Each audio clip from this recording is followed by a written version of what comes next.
5 seconds to go.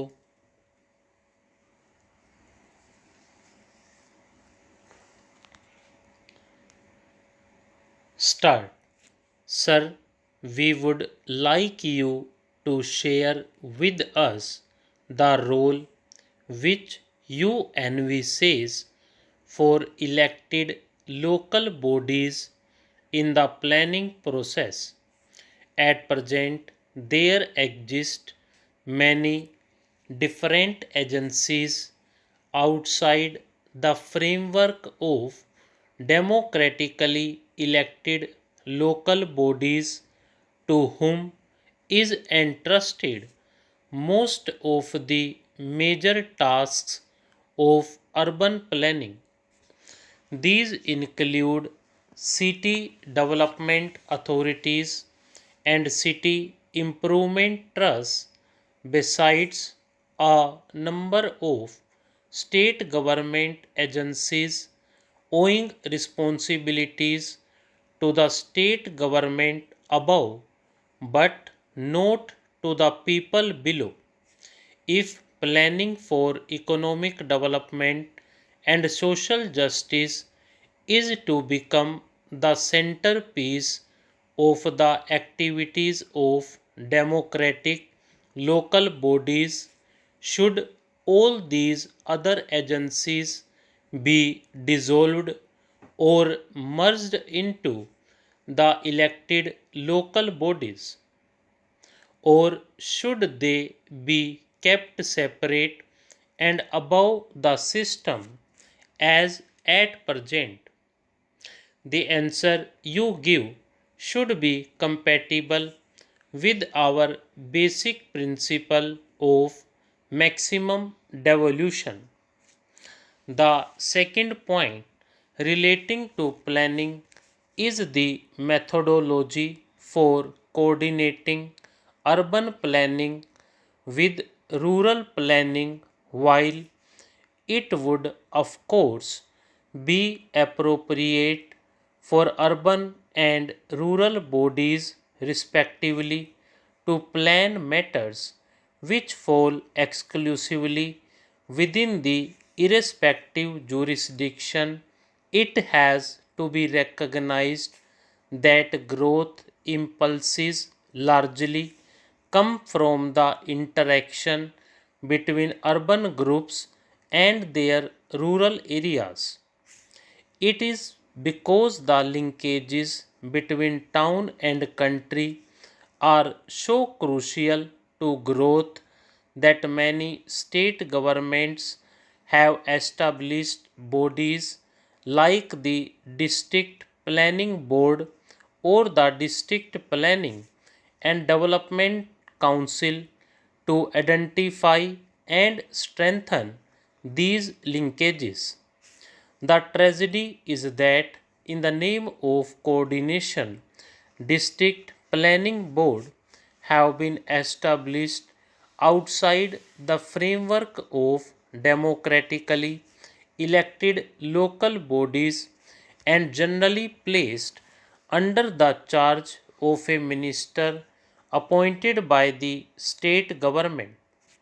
Thus, the most crucial planning functions and much of the effective decision making power, as also the allocation of the bulk of finances, has been vested in bodies which are outside the democratic framework of local government and are dominated by ministers appointed by the state government.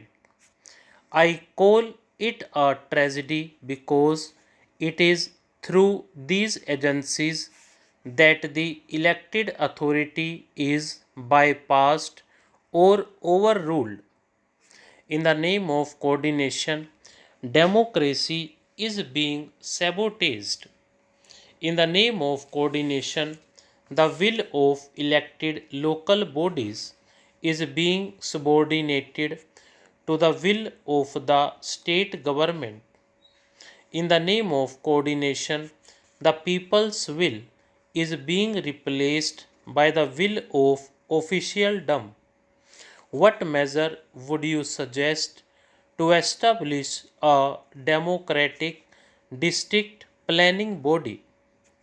The second major act of devolution envisaged in the Panchayati Raj Bill is the implementation of development schemes relating to the subjects set out in the proposed 11th schedule. We would wish you to pool your experience of the different states of India and suggest the subjects which might be set out in a separate schedule in respect of which constitutional authority would be available for the meaningful devolution of powers to urban panchayats. The financial condition of municipal bodies at all levels is pitiable. They barely have the funds to sustain themselves. They are unable to even maintain community assets and services, let alone create new ones. Debt and default are widespread. There is fiscal irresponsibility allied to financial indiscipline. The sound finances of urban institutions of local self government is a matter of crucial importance. Much of the wealth of India is generated in urban India. Its rates of growth are significantly higher than in rural India. The asset which municipal bodies sit on, namely urban land, is a very valuable commodity whose values goes on increasing rapidly. We would like you to examine in depth all questions relating to the financial health or urban bodies. You have numerous reports on the subject prepared by committees established by both the central and state governments.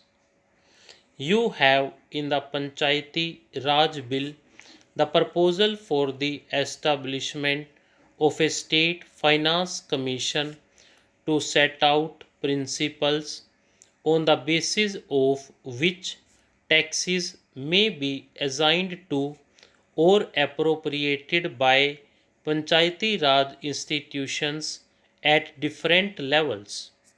Then there are the grants in aid from the consolidated fund of the state and funds from centrally sponsored schemes as such.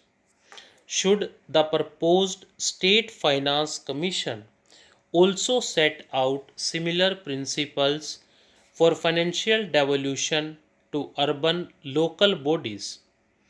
Should there be centrally sponsored schemes for the urban areas? There is also the question of access for municipal bodies to institutional finance and the capital market. We would like your consideration of these financial questions to be guided by the sentiments expressed by Jawaharlal Nehru when he presented his first report as chairman of the Allahabad municipality 66 years ago. Finally, we would like you to consider issues that are vital for efficient municipal administration but are not perhaps amenable to settlement through a constitutional provision. For example, what should be the relationship between the municipal bureaucracy and the elected municipal representatives? How does one ensure harmony and cooperative relations between the municipal bureaucracy and the democratically elected representatives of municipal bodies? Should not urban administration be carried out at the behest of the elected representatives rather than by bureaucratic order, however benevolent and well intentioned? Stop.